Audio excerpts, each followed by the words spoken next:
Eh ben, bonjour Jean-Sébastien. Bonjour. Oui, très bien, merci. Super.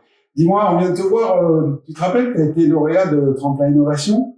Ça fait un moment, toi. Tu étais dans dans le premier tirage en 2019. Oui, tout à fait. Tu veux bien nous rappeler un peu quel était ton projet à ce moment-là, quand tu es venu défendre ton projet auprès de nous? Bien sûr. Donc l'objectif à la base, c'était de lancer et in fine aussi de faire la promotion d'Equinox Environnement. Donc bureau d'études en environnement. Donc je m'adresse toujours, 4 ans après, aux porteurs de projets locaux, publics, privés, pour la réalisation d'études environnementales préalables à leur projet d'aménagement. Oui, alors, toi, c'est une particularité parce que c'est vrai que des bureaux d'études à Bouyès, donc au fond du Queyras, c'est pas très courant, hein. Certes, en général, ils sont plutôt basés sur Aix, sur Marseille, ou alors ils viennent d'Isère ou de Savoie. C'était un défi, mais c'est aussi un atout d'être présent sur site. Notamment, je travaille pas mal pour la commune de Vars, pour la station des Ors.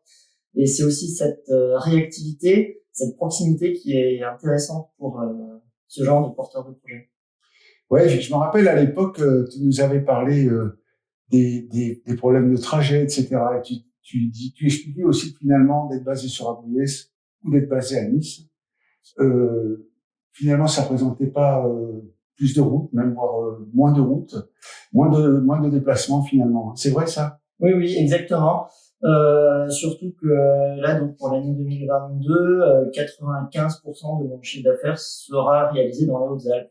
Ah ouais. Donc en fait, on se rend compte qu'il y a bien une demande locale et que c'est tout à fait pertinent d'être présent sur le terrain à proximité de mes clients.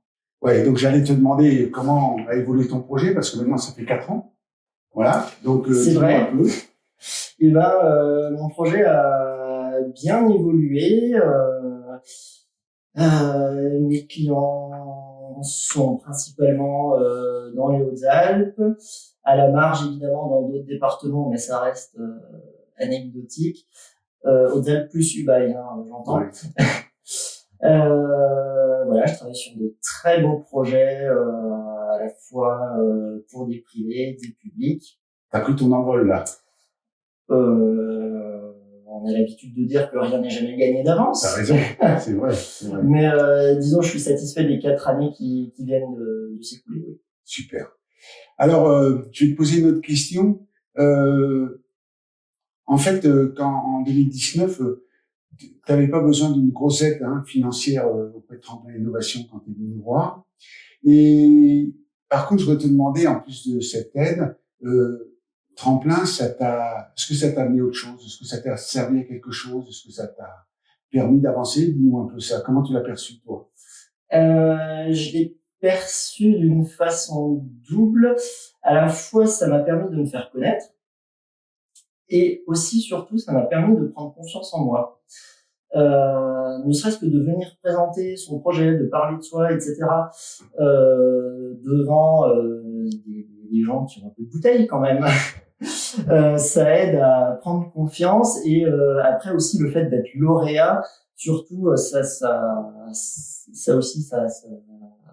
aide à... Ça, t'as senti que ça t'a apporté? Oui, ça m'a apporté énormément. Ouais.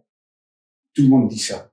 Tous les lauréats disent ça, mais ça me fait plaisir de l'entendre dire parce que c'est l'un des buts que l'on recherche quand même. Et enfin, je vais te poser une dernière question. Qu'est-ce que tu aurais comme conseil à donner aux futurs candidats de Tremplin Innovation? N'hésitez surtout pas.